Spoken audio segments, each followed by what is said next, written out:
Steph Curry's been 44% from three, and that doesn't even tell the story. He's been absolutely insane. He's led his team to many victories they don't deserve. He's passing the ball like crazy, and he doesn't even touch the rim when he shoots. Hi, I'm Ethan Podell. Today's November 16th, and this is the Podell180. The best team in the league right now is the Warriors. And I just talked about Steph Curry. They're 11-0. They don't even have their coach.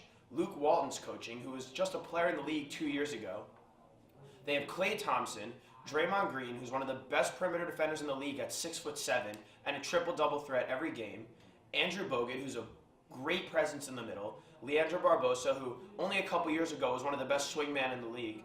Sean Livingston, who's a top draft pick, and after a couple knee surgeries, looks like he is a top draft pick, or at least playing at that level.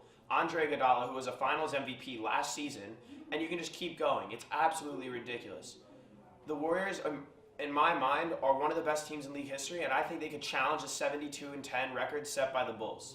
The worst team in the league are the Nets, and it's not even close. This jersey, Marshawn Brooks, is the best prospect the Nets have had in years, and he's not even in the league anymore. That's how few draft picks they've had. Joe Johnson's the second most expensive player in the league, and they don't even have a draft pick of their own until 2019. The only bright spot on the Nets is Brook Lopez, and they don't even get him more than 15 shots a game, which makes no sense in my mind. The Nets are trying to go this way of just trading for the best players, but unless you're trading for LeBron or KD, you really got to get better through the draft. I mean, you look at the best teams in the league with the Thunder and even the Lakers with Kobe. I mean, teams are drafting these players. Going to the best young team, I think the Timberwolves, you got to give it to them. Andrew Wiggins looks like a bouncy ball on the court and is really starting to put up consistent numbers now. The number one pick in last year's draft, Karl-Anthony Towns, has been a double-double machine.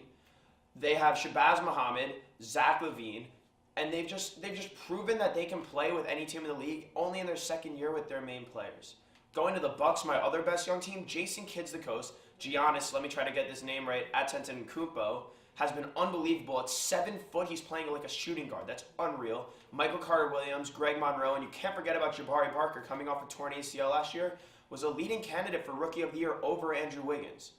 My finals prediction is Cavs versus Warriors. Yeah, I know it's the same as last year, and yes, I'm a little skeptical that if the Warriors go cold, it can be tough, but I think the Cavs are going to get there, and I think the Warriors will as well, because I think Steph Curry can single-handedly win 4 games. And once again, I'm speaking a lot about Steph Curry, but I think he's going to win the MVP this year.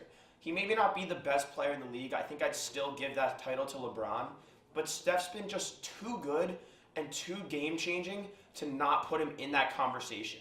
Going quickly to Rookie of the Year, Karl-Anthony Towns. He's been a double-double beast. I already mentioned him. He's been unbelievable. And I know I'm about to go over my time, but lastly, D'Angelo Russell. You can't be dating Kendall Jenner because all basketball players who date a Kardashian fall off a cliff. Just look at Chris Humphries or Lamar Odom. Thank you, and this has been the Podell180.